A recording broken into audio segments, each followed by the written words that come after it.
गांव के हवा तकले मोला नफरत है, वह गांव में मोलापन पैर धरेला पड़ी सिर्फ भेटूरा के कारण।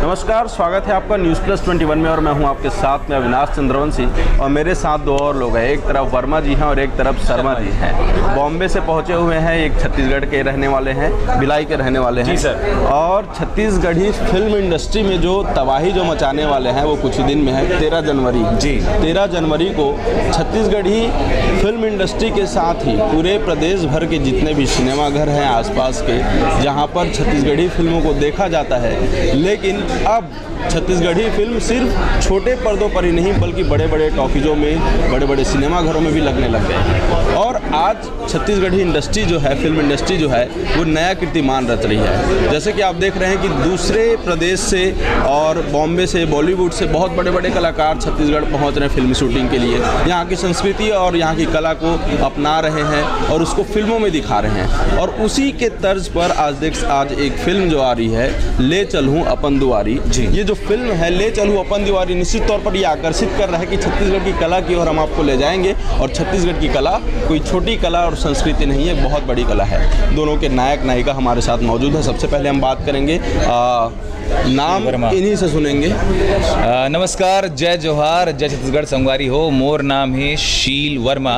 और पहले माफ़ी चाहता हूँ कि ये इंटरव्यू मैं हिंदी में करने वाला हूँ, काबर कि अब छत्तीसगढ़ी में तो बहुत मैसेज चल रहे हैं। ये वो ऑडियंस मन पर है कि जे मन ला अगर छत्तीसगढ़ी नहीं समझ आवे या इसे दिक्कत होते ना, जो छत्तीसगढ़ में रहते तो हिंदी में बात करा तो समझ आई।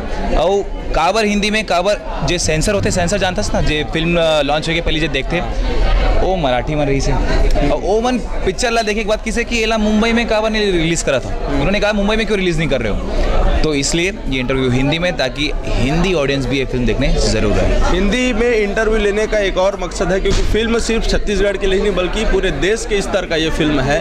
और पूरे देश भर में इस फिल्म को देखने वाले लोग हैं, पसंद करने वाले लोग हैं। छत्तीसगढ़ी जो बोली है, भाषा है, वो आज पूरे देश में जानने लगा है। क्योंकि आप जब तक देखते हैं, अभी तक देखते आए होंगे कि दूसरे जो राज्य हैं, चाहे हम महाराष्ट्र की बात करें, चाहे साउथ की बात करें, तो वहाँ की जो फिल्में हैं वो रीमेक हो रही है। और जिस तरह से हम यहाँ पर बैठे हुए हैं और जो एक तरफ वर्मा जी और शर्मा जी के जो उत्साह दिख रहे हैं, इससे ज़रूर लग रहा है कि ये जो फिल्म जो है बहुत ही आगे तक जाएगा, बहुत ही अच्छा इसका रिकॉर्ड जो है बनेगा। हमारे साथ मैम, आपका परिचय भी मैं आपसे ही जानना चाहूँगा क्योंकि छत्तीसगढ़ के लोगों को ना ये बहुत ज़्यादा पसंद है कि जब कोई आदमी, भाई मैं वर्मा जी, भाई मैं शर्मा जी, मैं साहू जी।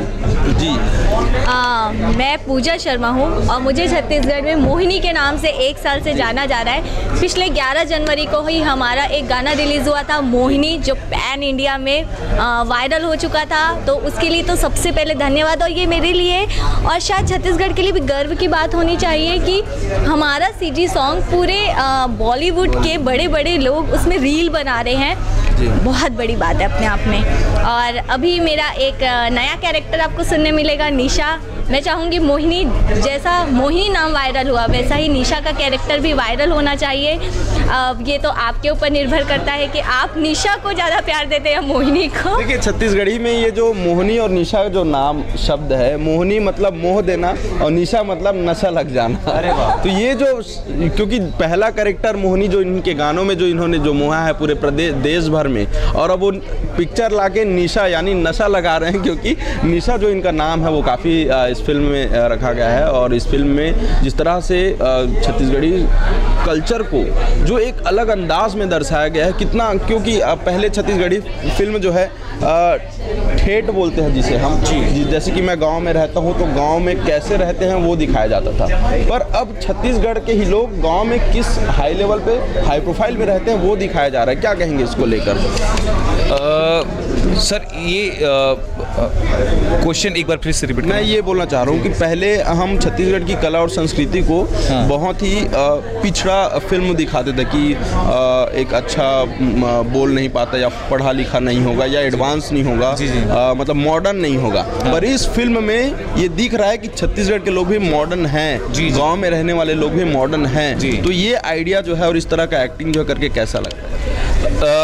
इसमें सर ये तो मतलब मॉडर्न है, मतलब मॉडर्न तो मेरे ख्याल में उतना नहीं दिखाया गया है। इसमें ऐसा दिखाया गया, हाँ, काम करने वाले जो हैं वो मॉडर्न है, हाँ। लेकिन जो पुरानी सोच है जो अभी तक कहीं ना कहीं है इस फिल्म में, उसे टारगेट किया गया है। जो एक अशिक्षा की दीवार है उसे टारगेट किया गया है। जो समय के साथ सोच बदलना चाहिए, जो नहीं बदली है, इसके कारण जो 2 जनरेशन का गैप बनता है उसे टारगेट किया गया है। तो ये फिल्म कुछ इस प्रकार की है, लेकिन ऐसा नहीं कि जैसे मैंने बताया तो ये बहुत सैड और टेंशन सा लग रहा है जी। ऐसा नहीं है। इस फिल्म के राइटर कपिल शर्मा शो के राइटर हैं, तो आपको इसमें सर जो ज्ञानवर्धक वाली चीज़ें होती है ना, उसे समझाने का एक तरीका होता है जी। बिल्कुल, अगर आप हंसी मजाक में समझाएंगे ना तो सामने वाले को मज़ा भी आता है और समझ भी आता है। और आजकल के ज़माने में ज्ञानवर्धक चीज़ें हम जो बुजुर्ग वगैरह हो गए हैं, जो हमारे पापा या दादा है, उन्हें ही आती है। हम लोग को कोई पसंद नहीं आता कि जो कोई हमें ज़्यादा कुछ बोले या समझाए। पर ये फिल्म की कहानी ऐसी लिखी गई है कि इसमें एक यंग को भी मज़ा आएगा और साथ में शायद से मैसेज भी मिले, और साथ ही साथ एक बुजुर्ग को लगेगा कि मोर बचपन याद आ गया। ये बहुत बड़ी बात है। जब कोई भी कैरेक्टर हम देखते हैं किसी फिल्म में, या जब कोई शायर कोई लाइन लिखता है तो लगता है कि हाँ ये मेरे ऊपर लिखा गया है। हर किसी को लगने लग जाता है कि ये जो लाइन है वो मेरी ज़िंदगी से जुड़ा हुआ है। उसी तरह जिस तरह से बता रहे हैं कि ये फिल्म में जब कोई बुज़ुर्ग देखेगा तो उसको लगेगा कि हाँ ये मेरा बचपन है, मैं उस समय में जिया हूँ, और उस चीज़ को आज फिल्म में दर्शाया जा रहा है। ये बड़ी बात है। मैम, मोहिनी के बाद जो है, जो जिस तरह से यूटर्न, जो मतलब एक बहुत ज़्यादा फेम मिलना, और उसके बाद फिर नए नए आइडियाज़ आना, और कितना क्रिएटिव चल, क्योंकि लोग एक्सपेक्ट करने लग जाते हैं कि अब हम जब मैम को किसी गाने में देखेंगे तो और भी बेस्ट होगा। कैसे लगता है? देखिए, बहुत अच्छा लगता है, और जब मोहिनी जितना प्यार मिलता है तो आपका एक बेंचमार्क सेट हो जाता है। और कहीं ना कहीं ये एक गिवन टेकन भी है। जब आप कुछ देते हैं और वहाँ से बहुत सारी एनर्जी आती है ना, तो आपकी काम करने की एनर्जी और हाई हो चुकी होती है। जैसे मोहिनी गाना को लोगों ने प्यार दिया तो कहीं ना कहीं मेरी भी एनर्जी बूस्ट हो गई कि नहीं यार, मैं भी कुछ और ज़्यादा, मुझे अपने आप पे वर्क करना पड़ेगा। यदि मुझे एक्टिंग नहीं आती, छत्तीसगढ़ नहीं आती, क्योंकि लर्निंग सीखना चलता ही रहेगा लाइफ टाइम, तो मुझे अपने आप को और ज़्यादा अलग करके दिखाना पड़ेगा पब्लिक को, ताकि वो वही पुरानी मोहिनी को ही देखते रहेंगे तो बोर भी हो जाएंगे ना एक टाइम के बाद। तो शायद अब ये तो आप बताएंगे कि मैंने इसमें अपना 100% दिया है। अब आप बताइए कि आप मोहिनी को निशा से अलग देख पाते हैं या नहीं, या कुछ ज़्यादा उसमें इम्प्रूवमेंट हुआ है या नहीं? ले चल हूँ अपन द्वारी, ये जो फिल्म है इसमें किस तरह से आपका रोल है और किस तरह से इसमें एक्टिंग है इसमें, और क्या मैसेज जो है एक छत्तीसगढ़ की कल्चर से जुड़े हुए और छत्तीसगढ़ के लोगों को, और जो देश भर के जो लोग हैं जो फिल्म देखेंगे उनको ये मिलेगा, एक ऐसा कुछ? देखिए, एक फीमेल जो होती है ना, मैंने शायद कहीं ना कहीं ये खुद एक्सपीरियंस किया होगा, या हर एक लड़की ये एक्सपीरियंस करती होगी जब वो बाहर निकलती होगी। उसको हर किसी को टैकल करना होता है, हर किसी को फेस करना होता है। वो अपनी सोसाइटी को भी फेस करती है, वो अपने फ्रेंड्स को भी, अपनी फैमिली हो, हर किसी को उसको फेस करना पड़ता है, और कहीं ना कहीं उसके ये बैरियर रहते ही हैं। तो यही उसमें दिखाया गया है मूवी में कि एक फीमेल कैसी अपनी फैमिली, गांव, सोसाइटी, सब चीज़ों को फेस करती है। और कई बार तो ऐसा होता है कि वो कुछ नहीं भी करती तो भी सब चीज़ों का ठिकड़ा जो होता है वो उसके ऊपर फोड़ दिया जाता है। तो सेम ऐसा ही इसमें दिखाया गया है कि निशा जो है वो बहुत मैच्योर है, बबली भी है, फ्रेंड्स के साथ बहुत बबली है, चुलबुली है, और घर में मिच्योर है, जैसा सब चाहते हैं, और फैमिली को ध्यान में रखते हुए, सोसाइटी को ध्यान में रखते हुए चीज़ें करती है। जी बिल्कुल सही कहा आपने कि जिस तरह से एक फीमेल से एक्सपेक्टेशन रहता है, लोग हर चीज़ उम्मीद भी करते हैं और हर चीज़ों में पैर खींचने का भी काम करते हैं। ये वास्तविकता में छत्तीसगढ़ की ही बात नहीं कर रहे हैं हम, कहीं भी हमारे भारत की संस्कृति और परंपरा में वो चीज़ें ये देखने को मिली है कि वो घर के भीतर ही हो तो ज़्यादा हो, लेकिन कुछ बहुत सारे लोग ऐसे उदाहरण बन के भी आए, रानी लक्ष्मीबाई बन के आई तो कई आर्टिस्ट भी बन के आए जिन्होंने इस बात को ब्रेक किया है, इस जो लोगों की जो मानसिकता थी उसको बदला है कि नहीं वो भी कर सकती हैं। और फिल्मों के माध्यम से भी लगातार जो है नए नए तौर तरीके दिखाते गए कि कैसे वुमेन एम्पावरमेंट को बढ़ाया जाए। तो ले चलो फिल्म में भी तू हर द्वार में ये जो फिल्म है इसमें भी ये सारी चीज़ें जो हैं दिखाई जा रही हैं, लेकिन वुमेन एम्पावरमेंट की जो बात है वो बहुत अच्छे से दिखाई, जैसा मैम ने बताया। एक सवाल है वर्मा जी कि रीमेक बनेगा कि नहीं इसका, क्या लगता है आप? सर बिल्कुल सर, मेरे ख्याल में ना सरस्वती माँ होती है जी, जब एक होता है ना उनका आशीर्वाद होता है तब ऐसी स्टोरी लिखाती है। मैं बिल्कुल अपनी फिल्म की बड़ाई नहीं कर रहा हूँ या आपको वो नहीं कर रहा हूँ कि आप देखने जाइए करके बोल रहा हूँ, वो तो आपके ऊपर है, आप ट्रेलर ज़रूर देखिएगा पर उसके बाद फैसला कीजिएगा।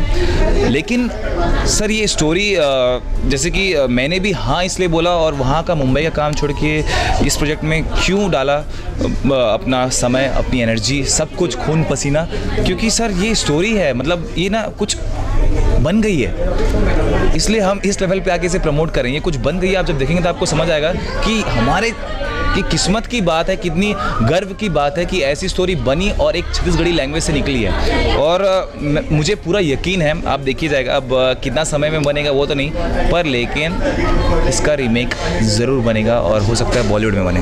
बहुत बहुत धन्यवाद इस महत्वपूर्ण जानकारी के लिए, और जल्द ही मिलेंगे फिल्म में, क्योंकि सारी बातें अब मैं यहाँ नहीं करूँगा और पूछूंगा भी नहीं कि क्या कैसा है, अब सीधा फिल्म देखने पहुँचेंगे। और एक चीज़ मेरा सभी से रिक्वेस्ट है कि जिस तरह से हम दूसरे स्टेट के, दूसरे देश के वीडियोस और फोटोज़ को, रील्स को लाइक करते हैं, कुछ ऐसी चीज़ें होती है जिसमें कुछ ऐसी खास बात भी नहीं होती पर लाइक करते हैं। तो मेरा एक अपील है, एज अ रिपोर्टर मेरा ये अपील है कि आप अपनी संस्कृति और कल्चर से जुड़े लोगों को सपोर्ट ज़रूर करें, चाहे उनको उनका वीडियो अच्छा हो बुरा हो। आपका लाइक कमेंट आपके वो बुरा और अच्छा नहीं बल्कि एक फीडबैक होता है, तो ज़रूर सपोर्ट करें, सीजी फिल्म इंडस्ट्री को सपोर्ट करें। और जो नए नए युवा कलाकार हैं जैसे हमारे साइड वर्मा जी हैं और शर्मा मैम हैं, तो इनको भी सपोर्ट करें और जल्दी इस फिल्म जो आ रही है उसमें अपना प्यार ज़रूर दें। ये अपील मैं इसलिए कर रहा हूँ क्योंकि छत्तीसगढ़िया होने के नाते मेरी भी उतनी ही जवाबदारी है। जैसा कि आप जानते हैं कि वर्तमान में छत्तीसगढ़ी फिल्म इंडस्ट्री जो है वो काफ़ी ग्रो कर रही है, नए नए आइडियाज़ और नए नए फिल्म जो है यहाँ पर शूटिंग हो रहे हैं। यहाँ पर छत्तीसगढ़ी फिल्म अब उस स्तर का फिल्म बना, छत्तीसगढ़ी फिल्म जो इंडस्ट्री है उस स्तर का फिल्म प्रोडक्शन करने जा रहा है जो अब बॉलीवुड स्तर में होता है। जैसे कि आप दूसरे राज्यों की जो वहाँ की राज्य की भाषा में जो आप फिल्म देखते हैं और बाद में वो फिल्म जो है हिंदी भाषा में बॉलीवुड में लॉन्च होती है, वैसे फिल्म अब छत्तीसगढ़ में भी बनने जा रहे हैं। लेकिन अक्सर हम नायकों से बात करते हैं, जो फिल्म के अभिनेता हैं उनसे बात करते हैं, लेकिन पर्दे के पीछे जो लोग सबसे ज़्यादा मेहनत करते हैं, जो काम करते हैं, उनके बारे में हम ज़्यादा उनसे रूबरू नहीं हो पाते। लेकिन आज हम आपको एक ऐसे शख्स से रूबरू कराने वाले हैं जो पर्दे के पीछे वो काम कर गए जो शायद इतिहास में पहले नहीं हुआ है। आप हमेशा देखते होंगे कि फिल्म की शूटिंग के दौरान कैमरा चलाने के लिए कोई ना कोई मेल ही होता है, वो काफ़ी अनुभवी होता है, एक्सपीरियंस होता है। लेकिन एक लड़की, युवती जो आज कैमरा चलाने का आइडिया, मतलब आप इतनी अच्छी दिख भी रही हैं, आप उस फिल्म में मतलब उसकी अभिनेता कर सकते, एक्टिंग कर सकते थे, हीरोइन का एक्टिंग कर सकते, कैमरा क्यों चलाना है? एक्टिंग करने वाले एक्टिंग कर रहे हैं, कैमरा चलाने वाले कैमरा चला रहे हैं। मेरा पैशन है, मुझे पसंद है, मुझे कैमरा पसंद है। मुझे कब से चला रहे हैं कैमरा? मुझे अभी 4-5 साल हो गया है इस इंडस्ट्री में, मुंबई में काम करती हूँ। और छोटी थी तभी। अच्छा, 4-5 साल पहले से फिल्म इंडस्ट्री में ही कैमरा चला रहे हैं कि अब? मैं 19 साल की थी तब मुंबई में आई, मैं अभी 24 साल की हूँ और पसंद है ये काम, इसलिए कर पा रही हूँ और मज़ा भी आ रहा है करने में। बहुत ज़्यादा क्योंकि कैमरा चलाना बहुत टेक्निकल वर्क होता है और लाइट कॉन्ट्रास्ट से खेलना और फिर उस तरह से पिक्चराइजेशन करना, आउटपुट देना, सारा चीज़ कैमरे का खेल होता है। इतना मेहनत कैमरे में जिस तरह से काम करते हैं, कितना चैलेंजिंग होता है किसी फिल्म को शूटिंग करने के लिए, क्योंकि सारा कोई चीज़ कैप्चर हो रहा है, नहीं हो रहा है, कोई मिस तो नहीं हो रहा है, कोई शॉर्ट छूट तो नहीं रहा है, कितना चैलेंजिंग होता है। अभी शूटिंग लाइन ही पूरा चैलेंजिंग है, इंडस्ट्री ही पूरी चैलेंजिंग है, सबका डिपार्टमेंट अपने आप में चैलेंजिंग है और वो चैलेंजेस को फेस करने में ही मज़ा है। और है बहुत सारी चीज़ें, टेक्निकल है, लाइट्स है, कैमरा, कॉन्ट्रास्ट, लेकिन अनलेस एंड अनटिल आपका विजन क्लियर हो, आपके विजुअल्स क्लियर हो, आप क्या सोचते हो, आप क्या देखते हो, सारा काम ईजी है टीम वर्क से। मैं इनके एक विजन के बारे में बताता हूँ। आपने होली सॉन्ग देखा है अभी जो आया है? होली सॉन्ग में जो लड़के के घर का होली है, जो लड़का होली लगा के जा रहा है, वो नाइट में शूट हुआ है, जो डे क्रिएट किया है, लाइट से डे क्रिएट किया, सन क्रिएट किया, वो बहुत ही प्यारा था। तो पूरा मेरे लिए भी सूरज का काम कर दिए। हाँ, वो पूरा नाइट था, अंधेरा था, उसको डे क्रिएट किया गया है। तो वो बहुत ही मुझे मतलब बहुत ही अच्छा लगा वो चीज़, तो काबिले तारीफ़ है वो। किस तरह से जैसे इसमें कैमरे की लाइन में बहुत सारी ऐसी लड़कियां भी हैं, युवक युवतियां हैं, और ज़्यादातर अगर हम फीमेल जो हैं उनकी अगर बात करें तो कैमरा चलाने के लिए वो शायद नहीं सोच पाती, उनको नहीं लगता है कि शायद हम चला पाएंगे या फिर उस जगह पे काम कर पाएंगे, अरे हम कैमरा क्यों चलाएंगे। तो उनके लिए क्या मैसेज देना चाहते हैं आप? पैशन फॉलो करिए, होगा, सब अच्छा ही होता है। मेरे पास इसका कोई जवाब नहीं। चलिए, बहुत बढ़िया है। कपिल शर्मा का शो आपने देखा ही होगा और पूरे देश नहीं विदेश में भी बहुत चर्चित है। कपिल शर्मा को सब पहचानते हैं, उनके बैंड्स को पहचानते हैं, जो वहाँ के जजेस होते हैं उन्हें पहचानते हैं, लोग ऑडियंस को भी पहचानते हैं, लेकिन कौन है वो जो पीछे स्क्रिप्ट लिखता है? इसे लोग बहुत कम देखते हैं क्योंकि वो मीडिया में उतना रूबरू नहीं हो पाते हैं। पर कैसे, क्या, कहाँ से ये सारी चीज़ें आती हैं? क्यों पब्लिकली वो चीज़ दिखती नहीं है, लेकिन सारा जो चीज़ है, जो जिस तरह से लिखते हैं आप, और उसी पंच लाइन के सहारे, उसी स्क्रिप्ट के सहारे जो है कोई आर्टिस्ट आज फेमस हो जाता है। देखिए, मतलब कहाँ से आता है वो तो मैं नहीं बता पाऊँगा कि कहाँ से आएगा, क्योंकि वो ऐसा है, दिमाग खुरापाती उस डायरेक्शन में सोच लेते तो आ जाता है। और दूसरी चीज़ कि हम लिखते हैं पर आर्टिस्ट भी उतना ही शरारती होता है। कपिल शर्मा या कोई भी आर्टिस्ट, भारती सिंह या कृष्णा या किकू सर, कोई भी आर्टिस्ट हो, उतने ही शरारती होते हैं, तो वो स्क्रिप्ट में और चार चांद लगा देते हैं। तो को खेलने का काम वो करते हैं। हम लोग भी काफ़ी हद तक देते, और भी राइटर्स हैं वहाँ पे, और भी राइटर्स ग्रुप रहता है, सब काफ़ी हद तक देते हैं। बट आर्टिस्ट भी बहुत शरारती होता है, जो उसमें से चीज़ें निकाल लेता है। तो वही है, मिलजुल के काम है भाई सबका। कितना किस टाइप के इसमें, जैसे कुछ डिमांड्स भी होते हैं कि हमें इस टाइप के स्क्रिप्ट चाहिए या ऐसा? हाँ, ये मतलब करंट सिचुएशंस पे ज़्यादातर जाते हैं। जैसे नोटबंदी हो गई कभी, उस टाइम पे हुआ था, तो बोला यार नोटबंदी पे एपिसोड बनाते हैं, तो फट लिखना चालू कर दिया कि नोटबंदी पे क्या खुरापाती सोच सकते हैं, कि कोई लाइन में लगा है तो क्या हो रहा होगा उसके साथ। लाइट मोड में मुझे पता है कि नोटबंदी बहुत मतलब अच्छा भी था, किसी के लिए बुरा भी था, बट उन सबको हटा के एक लाइट मोड में लेके जाना, लोगों को हंसाना। इसीलिए पूछ रहा हूँ क्वेश्चन, क्योंकि जो एक्टिंग जब होता है, जब शो लॉन्च होता है, रिलीज़ होता है, तो वो जो स्क्रिप्ट होती है वो काफ़ी ज़िंदा लगती हैं। हाँ। और उससे उस स्क्रिप्ट को देख के लगता नहीं है कि इसको प्रॉपर कहीं से किसी ने बैठ के लिखा है, बहुत ज़िंदा होता है। तो क्या मतलब फील्ड में जाके या ग्राउंड ज़ीरो पर वहाँ पर पहुँच कर, यहाँ जहाँ ऐसी कुछ घटना हो, तो वहाँ से कुछ आइडिया लेते हैं कि एक जगह बैठते हैं और फिर पूरा गहन अध्ययन करते हैं? नहीं, ये राइटिंग का काम कहीं भी होता है। मैं पार्किंग में भी राइटिंग का काम करता हूँ, कि ट्रैफिक में भी करता हूँ मैं। मतलब ट्रैफिक मुझे दिखता है कि 120 सेकंड का है, तो मैं लैपटॉप में खटखट कुछ आया तो खोल के लिख लेता हूँ। तो राइटिंग का काम कहीं भी होता है, ऐसा नहीं है। मतलब स्टीरियोटाइप है कि राइटर कहीं बैठ के आराम से ऐसा सोच रहा है, बट नहीं है ऐसा। कहीं भी बैठ के इधर ही लिख दूंगा मैं, अगर काम प्रेशर आया तो। एकाध कुछ पंच लाइन कुछ ऐसे इस फिल्म में के? हाँ, अच्छा ठीक है, आ जाओ। हाँ। इस फिल्म में ले चलूँ अपन दुआरी, क्योंकि ये एक बहुत बेसिक फिल्म है, छत्तीसगढ़ी कल्चर और सारी चीज़ें इसमें दिखाई, बहुत ज़्यादा अपडेटेड है। कुछ पंच लाइन जो आपने ट्रेलर में देखा ही होगा कि तय फोन करे, तोला कौन भूपेश बघेल फोन करे। यही लाइन जो है काफ़ी इस ट्रेलर में फेमस हुआ है, और ट्रेलर में जो पंच लाइन है कि भूपेश बघेल फ़ोन करे, तो वाकई में इस तरह के आइडियाज़ आखिर जो आते हैं, क्योंकि एक सामान्य आदमी नहीं सोच सकता है, वो अपनी पर्सनल लाइफ में बहुत ज़्यादा बिजी रहता है। लेकिन अगर कोई आदमी खेल कूद रहा है, मतलब उसको काम नहीं ले रहा है, वो इंटरटेनमेंट पर्पस को अपने प्रोफेशन में लाके उसको फिर एक कागज़ पर उतार कर और उसको किसी एक्टर से उसका किरदार कराकर जो उसको जिसमें जो आउटपुट आता है, वही एक चीज़ होता है पंच लाइन क्रिएट और जो स्क्रिप्ट राइटिंग होता है। और इन्हीं सब में भाव डालना एक डायरेक्टर का काम होता है कि किस तरह से कोई डायरेक्टर किसी लिखे हुए चीज़ को किसी अभिनेता से, किसी अभिनयकर्ता से कैसे उसको बुलवाए और कैसे उसको उस भाव में ढाल सके, ताकि वो लोगों तक जब पहुँचे तो उससे एक मैसेज पहुँचे। मैसेज खुशनुमा हो सकता है, दुख भरा हो सकता है, लेकिन अभिनेता के द्वारा जो काम किया जाता है और डायरेक्शन जो होता है, और उसके पीछे भी, पर्दे के पीछे बहुत सारे लोग हैं जो इस तरह का काम करते हैं, जिसका आउटपुट जो है आपको सिनेमा घरों में देखने को मिलता है। कैमरामैन नवेश के साथ अविनाश चंद्रवंशी, न्यूज़ प्लस 21, आपको की बात।